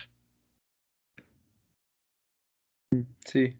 ¿Vale? Sí, porque es como si se estuviera moviendo ahí, ¿no? Solo que pues, se le está agregando la componente en Y con la inclinación. Exacto, el bloque se está moviendo sobre la rampa, en esa dirección. Entonces, al colocar orientar nuestro sistema de referencia de esa manera, es equivalente a decir que el objeto se mueve en el eje X. Solamente en el eje X. Entonces, es correcto también pensar que el bloque sí se está moviendo en 2 dimensiones, sí. Pero si nosotros estamos fuera del plano inclinado, o sea, lo estamos viendo desde el suelo. Sí. Pero si nos vamos hacia el plano bueno, valga la redundancia, ¿no? El plano del plano inclinado, entonces orientamos nuestra cabeza de manera que el eje X esté sobre esta superficie. Entonces, en esa situación, la rampa funciona como el eje X. Y entonces el bloque se desliza solo en el eje X. Sí. ¿Vale? Bueno, entonces, ya que tenemos esta información, ya que tenemos aquí esto como, vamos a tomarlo como tal, el diagrama de cuerpo libre, tenemos entonces 3 fuerzas. La fuerza normal, que quedó aquí escondida, la fuerza de fricción, que apunta en el eje X negativo, y la fuerza peso, que está en el cuarto cuadrante. Y como es en el cuarto cuadrante, tiene 2 componentes, uno en el eje X y uno en el eje Y. Entonces, ya que tenemos el diagrama de cuerpo libre, lo siguiente es construir o llevar esta información a modo de una tabla. ¿Se acuerdan ustedes, no? Vamos a enlistar las fuerzas que están actuando sobre el objeto en cuestión y después sus componentes. Por ejemplo, para la fuerza peso, ¿cuánto vale su componente X y cuánto vale su componente Y? Pues ahí la está dando directamente, ¿no? Para la componente X sería el módulo del peso por el seno del... No, por el coseno del ángulo, ¿no? ¿Cuál componente, perdón? La de X. Ok, componente X, el módulo del vector peso, ¿por quién? Por el coseno. ¿Por el coseno de qué ángulo? Del ángulo teta. ¿Así? Sí, ¿no? Bueno, yo digo que sí. No sé si alguien diga otra cosa o esté mal yo. No, sí, sería el seno, ¿no? Ok, bueno, esto lo comentamos en el video de la sesión grabada. Recuerden, es coseno del ángulo que se forma medido desde el eje X positivo en sentido antihorario. Es decir, si somos muy, muy estrictos, tendremos que tomar en cuenta este ángulo. El ángulo que se forma desde el eje X positivo hasta el vector. Ah, ok. Serían 270 más el ángulo teta, ¿están de acuerdo? Sí. Sí, sí. Donde este ángulo teta que aquí se forma es exactamente igual al ángulo de la rampa. Entonces, lo que uno podría hacer así muy de forma correcta es esto: coseno de 270 grados más el ángulo teta. No hay problema con ello, eso es cierto. Pero ahora, podemos notar que tenemos unas identidades trigonométricas que se aplican para el coseno de una suma de ángulos. Si ustedes aplican esas identidades trigonométricas, a lo que llegan es que esto que está aquí se reduce a el módulo por el seno del ángulo teta. Ah, ok. Pero aquí se aplicó una identidad trigonométrica. El coseno de la ¿Eso suma de tiene dos que ver con ángulos. que el coseno de 270 sea 0? ¿Sí? Ah, ok. Ah, sí, ¿no? Ok. Y con el eje Y, ¿qué es lo que tendríamos? Nuevamente, componente Y del vector peso sería el módulo del vector por el seno del ángulo que está formando con el eje X positivo, que nuevamente Si toman 270 grados más el ángulo θ, están en lo correcto. Ese es el valor del ángulo que se está formando. Pero, una vez más, utilizando identidades trigonométricas, uno aplica el seno, la ecuación para el seno de la suma de dos ángulos. Y eso los obliga a que esta ecuación que está ahí escrita quede como menos coseno del ángulo θ.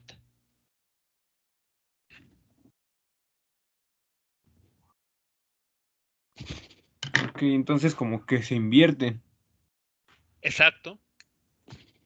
Exacto, pareciera que se invierte. Es como si girara, si tomáramos al triángulo que se forma Ajá, como volteado, ¿no? exacto. Es Es como decir, si... sí, es decir, si tomáramos, a ver, voy a dibujarlo aquí, este triángulo rectángulo. Aquí está el cateto opuesto, que está tendido sobre el eje X. Sí. De ahí el seno del ángulo θ. Y este lado es el cateto adyacente, que está en el eje Y negativo, por eso el signo menos. Y como el cateto adyacente está relacionado con el coseno del ángulo, de ahí viene esto. Ok, sí. Sí, ya me es más claro así. ¿Vale? Entonces, en esta primera parte de la tabla, estas serían las componentes.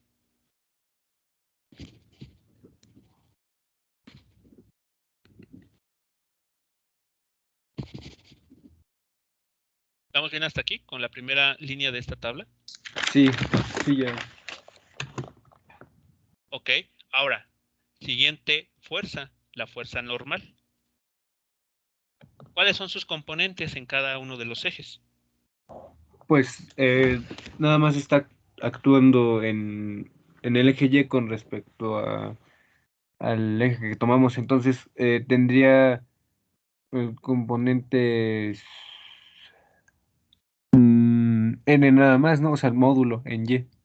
En el eje Y, Ajá, así es. y 0 en X, en el eje X. 0 en X, así es, ahí está. La siguiente fuerza es la fuerza normal, cuyas componentes son 0 en el eje X y N en el eje Y. Positivo, porque apunta hacia arriba en ese eje. Sí, Entonces vean que hasta este momento estamos prácticamente haciendo lo mismo que se hizo acá en el video de la sesión grabada. Es exactamente pero lo mismo. hay una pequeña diferencia aquí, ¿no? Bueno, no tan pequeña, porque está la fuerza de fricción, entonces también tenemos que analizarla a esa. Y entonces, bueno, lo que noté es que está actuando en el eje menos X, entonces sus componentes serían 0 en Y y menos el módulo de la fuerza de fricción estática, ¿no? Estática, así es. Ahora, a diferencia del caso anterior, de la sesión grabada, aquí sí hay una fuerza adicional, una tercera fuerza, que es la fuerza de fricción estática, que apunta hacia la izquierda en el eje X, aquí es el signo menos, y 0 en el eje Y. Y listo, ya tienen ustedes la información de la tabla. 3 fuerzas que están actuando. ¿Dudas Sí. o comentarios hasta aquí? No, profesor. No. ¿No? Ok, vale. ¿Cuál es el siguiente paso? Pues encontrar las fuerzas resultantes. Nos falta llenar algo en la tabla. Mm, Recuerden, la tabla, Hacer la al final, sumatoria de los vectores para sacar las ecuaciones.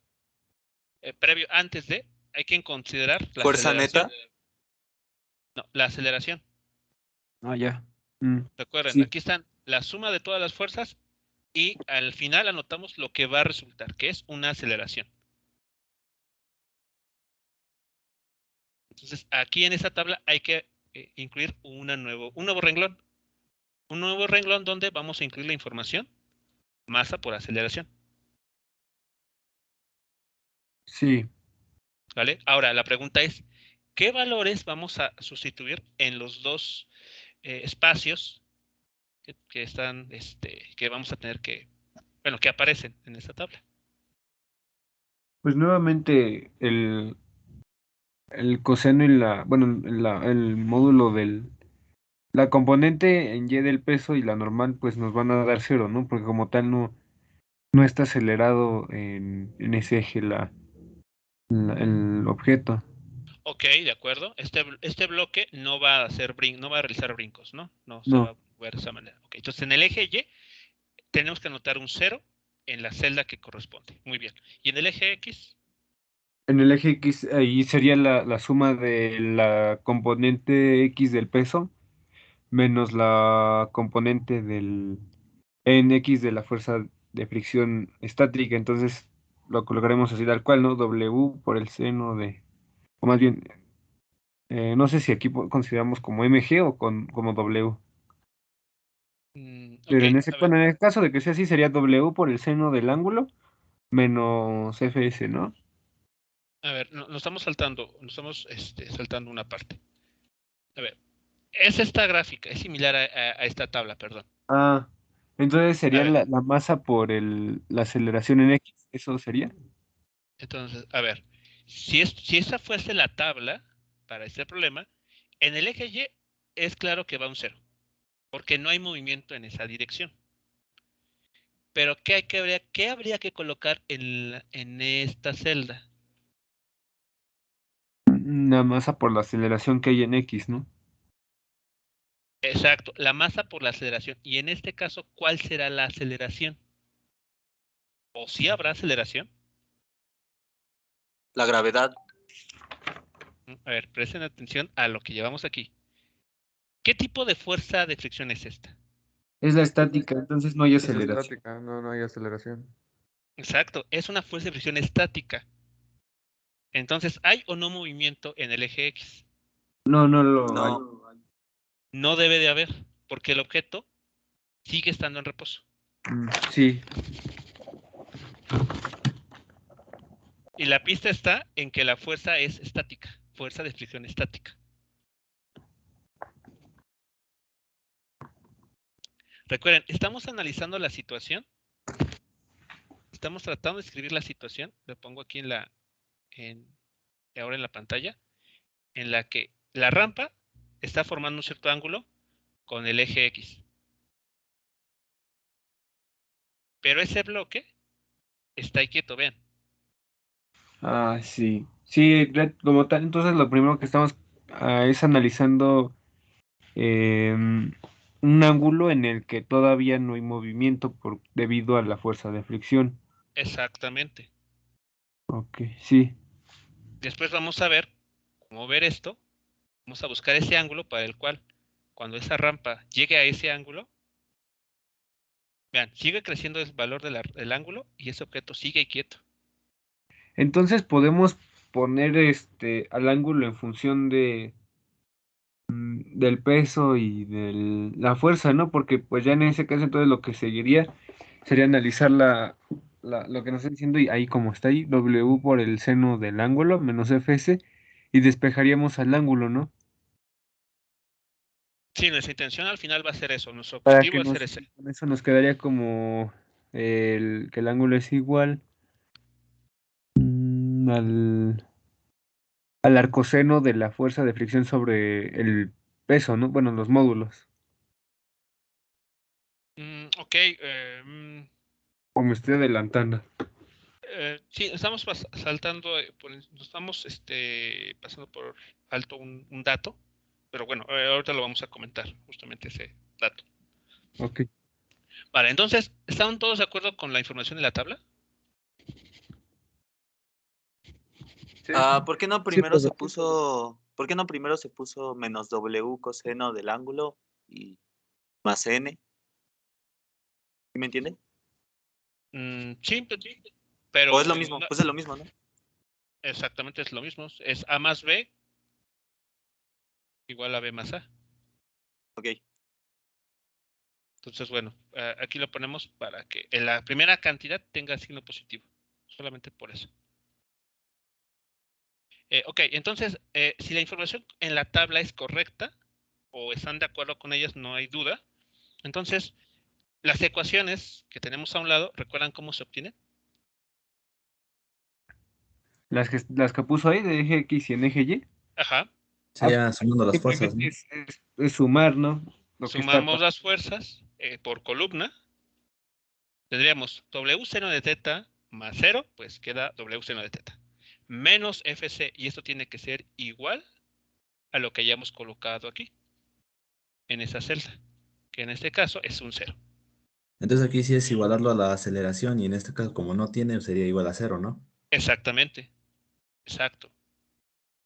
Aquí, si quieren, pueden poner el valor de M, pero M, lo que sea que valga por 0, da 0.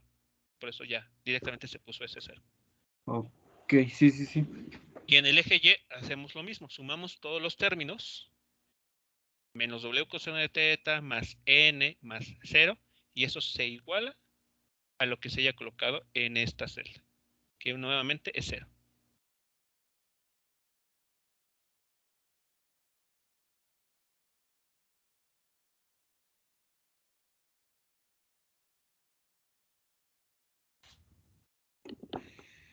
Así ya es más claro, profe. ¿Ok?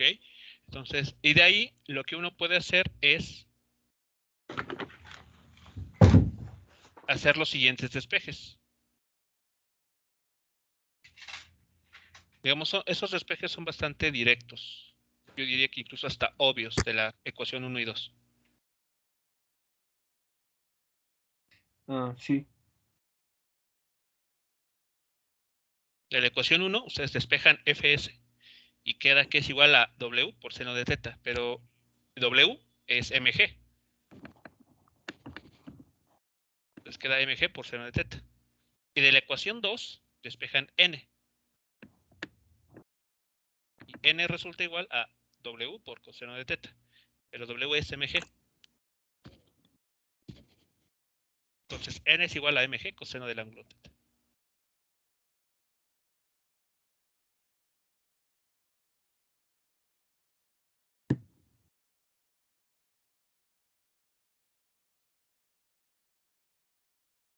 El ángulo sigue siendo 270 más teta, ¿no?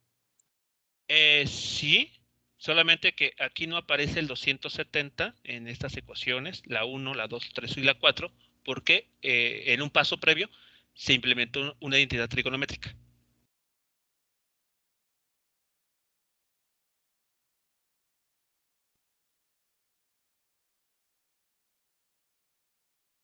O sea, el ángulo realmente, si ustedes lo miden desde el eje X positivo en sentido antihorario, es 270 grados más teta. Ese es el ángulo. Pero, no sé, ustedes pudieran en todos estos cálculos utilizar este término, 270 grados más teta. Pero si utilizamos identidades trigonométricas, podemos compactar la información de este modo.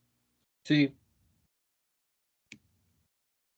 Entonces, bueno, aquí lo que ustedes gusten realizar. Trabajar toda la información, así como está aquí en color azul y blanco, o ocupar una identidad trigonométrica para simplificar las cuentas. Bien, entonces, llegados a estas ecuaciones, ¿cómo podemos avanzar?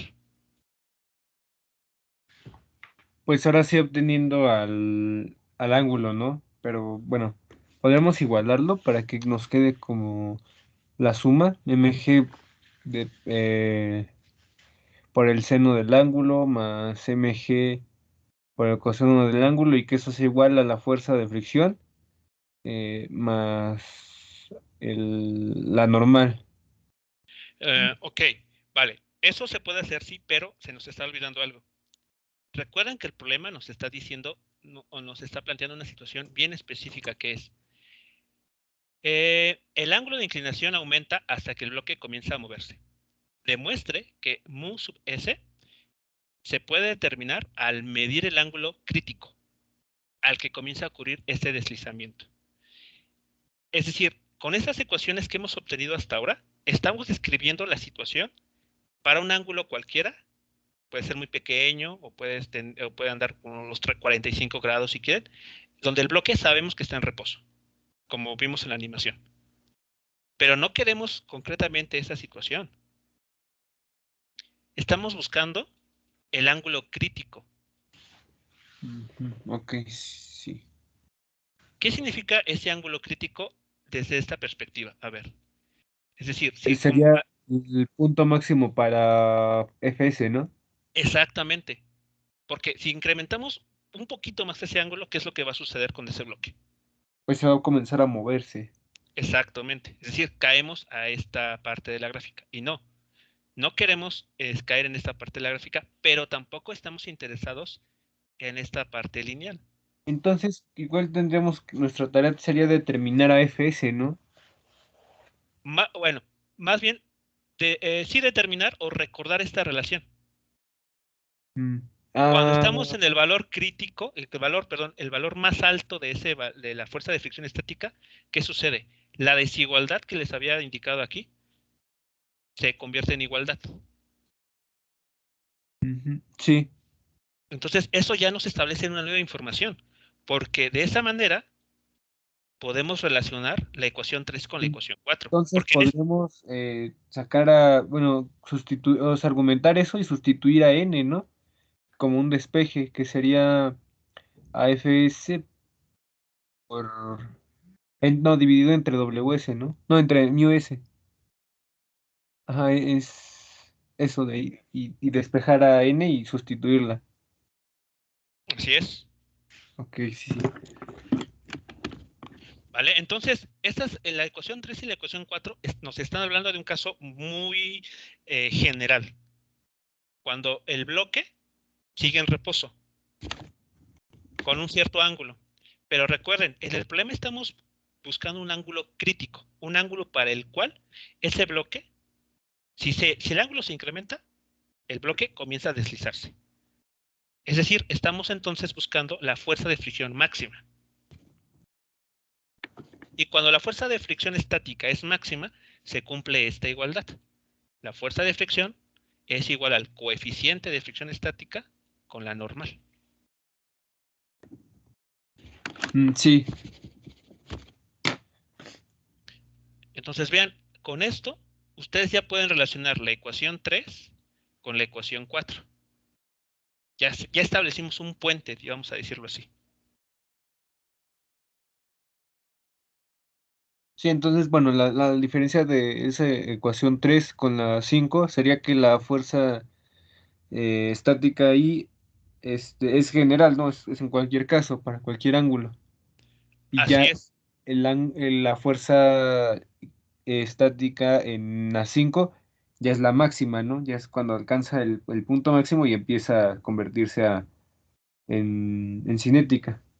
Así es. Estábamos a nada de que la fuerza de fricción pase a ser una fuerza de fricción cinética. Entonces esto tendría un poco de relación con lo de energía cinética y potencial porque pasa parecido, ¿no? No Bueno, veo. Yo creo principio, que por ahora solo por el nombre. sí, pero tendría el mismo principio también, ¿Cómo, perdón? que tendría el mismo principio, o sea, que mientras más máxima sea una se va a convertir en la otra. No. No, No, es distinto. ok. Entonces, bueno, con la ecuación 3 y 4 estaríamos en esta situación. Vean, fuerza de fricción estático menor que este factor. Bueno, que μs por la normal. Pero nosotros no estamos interesados en esa parte, sino nos interesa analizar cuando la fuerza de fricción estática es exactamente igual a ese producto. Porque esta Entonces, ecuación ya nos habla de que estamos a nada de que el bloque se comience a deslizar. sí. ¿Vale? Entonces, por eso ocupamos esta ecuación, la ecuación 5.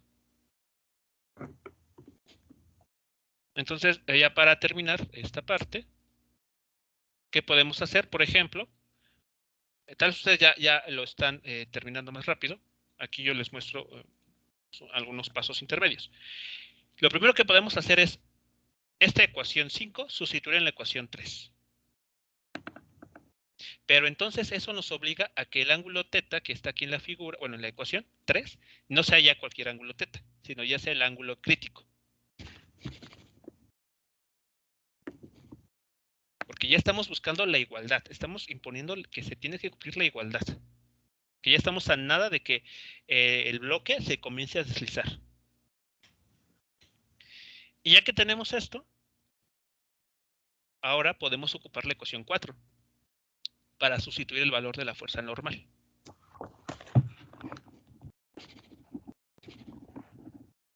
¿Vale? Y llegamos a esta relación.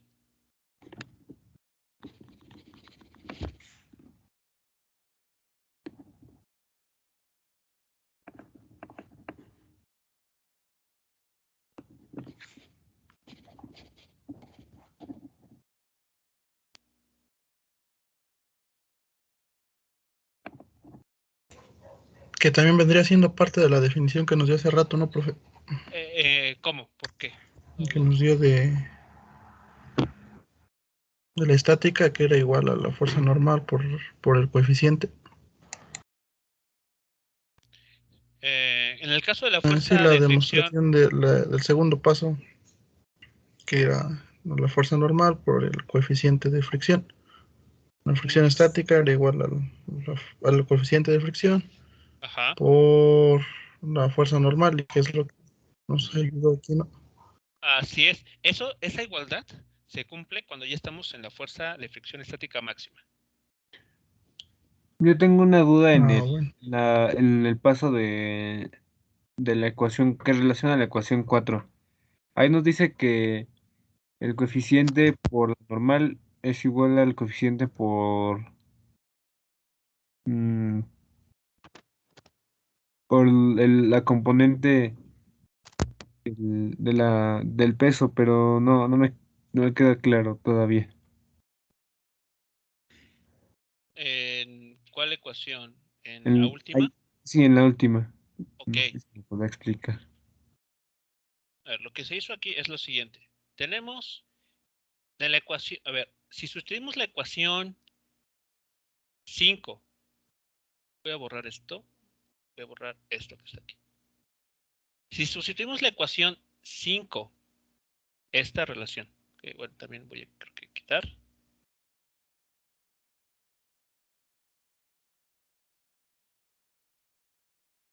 Ahí está. La ecuación 5 la sustituimos en la ecuación 3. ¿Qué es esto? Fuerza de fricción igual a coeficiente por normal. Pero esta fuerza de fricción, ¿cuánto vale? Mu m por g por el seno del ángulo θ. Sí.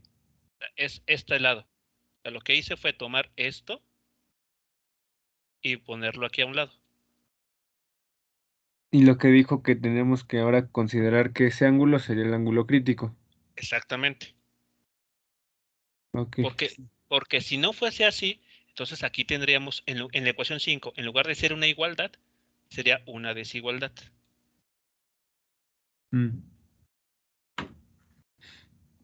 ¿Hasta ahí vamos bien? Sí. Okay. Ahora, en el siguiente paso de cálculo, lo que hacemos es lo siguiente. Aquí sustituimos el valor de n, que es esto. Ah, ya. Entonces, es como si esto no estuviese, y entonces me queda mu s por n. Aquí está, mu s por n. ¿Pero cuánto vale n? Ah, pues mg coseno del ángulo crítico. Pero esto sigue siendo igual a ese término, que nada más lo bajé. Sí. Sí, ya ahora sí ya me quedó claro, sí. Entonces sustituyó en 3 y luego en la nueva ecuación lo sustituyó lo de 4 y obtuvo eso. Así es. Ok, sí, ya es más claro, sí. Es que no lo había. Y ya, y de esta ecuación, de esta parte de la ecuación, ustedes ya pueden obtener el resultado que estábamos buscando. Con lo que decía hace rato, que despejando el ángulo. Así es. Mm, Si nos olvidamos por un momento de este término, este que está aquí, ¿qué hay que hacer para, pues no sé, obtener una ecuación que relacione al coeficiente de fricción estática con el ángulo crítico? Pues lo que yo haría sería dividir, bueno, igualar al coeficiente con la expresión mg por el seno sobre mg por el coseno, y eso nos daría la tangente, y al final tendremos que el ángulo es igual al arcotangente del coeficiente del... Sí, no, el ángulo crítico será el Ajá, arcotangente del coeficiente de fricción estático. así es. Entonces, de ahí, de ese resultado se podría obtener. Entonces, el resultado base, vamos a decirlo así, es este que está aquí. El coeficiente de fricción estática es igual a la tangente del ángulo crítico. Entonces, vean, de esta manera, muy fácil, ustedes podrían, como les mencionaba, hacer un experimento casero. ¿Qué podría hacerse? Conseguir una tabla de algún material, por ejemplo, madera, y colocar sobre esa tabla algún objeto. Por ejemplo, no sé, algo que no pese mucho, que no tenga mucha masa. No sé, si tienen una cajita cuadrada de Un madera, lápiz. un lápiz, ok. Bueno, colocan el lápiz o algún objeto ahí de mayor volumen sobre la rampa y van haciendo lo que se comentó aquí, van aumentando el ángulo gradualmente. Pero se van cerciorando con la ayuda del transportador en saber en qué ángulo van. Sí. Entonces toman el transportador de forma vertical, colocan aquí en el transportador la base de la rampa para que vayan contabilizando, ¿no? ¿En qué ángulo van? Y aquí están su lápiz o el objeto. Entonces van ustedes aumentando gradualmente. En el momento en el que el bloque ya comience a deslizarse, es que ya llegaron al ángulo crítico. ¿Y qué es lo que hay que hacer? Pues le calculan a ese ángulo en la tangente y van a conocer cuál es el coeficiente de fricción de ese material que eligieron. Wow, sí. Bueno, pero eso sería ya que se empiece a mover, ¿no? Ya cuando se empiece a mover. Sí, porque estamos bajo ese principio, que cuando ya esté a punto de moverse. Pero el objeto no tendría que tener ruedas, ¿verdad? Porque ahí ya pues, cambiaría bastante. Exacto, sí. Tratar de que tenga una superficie amplia de contacto para que, pues, no con 2 grados, por ejemplo, ya se deslice. Porque, bueno, podría suceder. Con un Pero carro, bueno. ¿no? Bueno, si tienen la forma de tener un carro y variar la rampa en la que está, bueno. Pero no, digamos, el caso más simple es conseguir una tablita de madera, fijarla de una manera que esa base esté aquí fija para que sea fácil medir el ángulo. Entonces, de esa manera muy indirecta, ustedes pueden saber cuál es el coeficiente de ese material, ya sea madera, o algún otro tipo de material poroso o rugoso. Sí. Entonces, de una forma bastante simple, ustedes pueden conocer el coeficiente de fricción de los materiales. Coeficiente de fricción estática.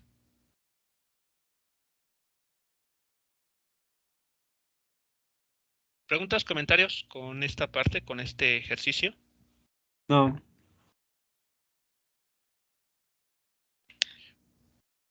Okay. Entonces solo lo dejamos así, o el ángulo, como decía, lo dejamos en función de la tangente del coeficiente. Bueno, el problema, recordemos, nos dice, demuestre que puede obtener mu_s al medir el ángulo crítico. Ok. Ya si nos hubiera dicho encontrar el ángulo crítico en el... Ajá. Ok. Exacto. pero por la formulación del problema, eso es lo que nos estaríamos encontrando, ese resultado. Ok. ¿Vale? Bien, jóvenes, bueno, vamos a dar una pausa de unos 10 minutos, porque de hecho ya nos pasamos bastante. Pero bueno, el siguiente problema que vamos a resolver, les adelanto, va a ser el mismo que se vio en la clase grabada, pero ahora considerando fricción. Está bien, profe. Vale, entonces unos 10 minutos nos incorporamos nuevamente. Sí.